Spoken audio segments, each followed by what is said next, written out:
பாகிஸ்தானில் இன்று தொடங்கும் சாம்பியன்ஸ் டிராபி கிரிக்கெட் தொடரின் முதல் போட்டியில் பாகிஸ்தான், நியூசிலாந்து அணிகள் மோதவுள்ளன.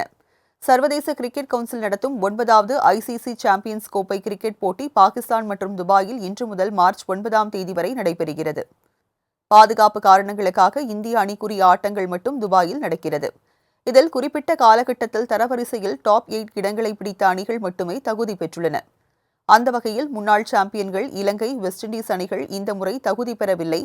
இதில் களம் காணும் அணிகள் இரு பிரிவாக பிரிக்கப்பட்டுள்ளன.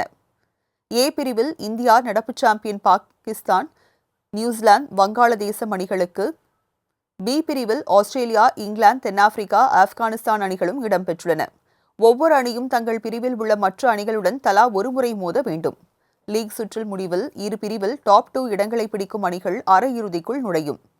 கிரிக்கெட் ரசிகர்களை மிகுந்த எதிர்பார்ப்புக்கு உள்ளாகி இருக்கும் இந்த தொடரில் இன்று பிற்பகல் 2:30 மணிக்கு கராச்சியில் நடக்கும் தொடக்க ஆட்டத்தில் நடப்பு சாம்பியன் பாகிஸ்தான், நியூசிலாந்து அணிகள் மோதுகின்றன.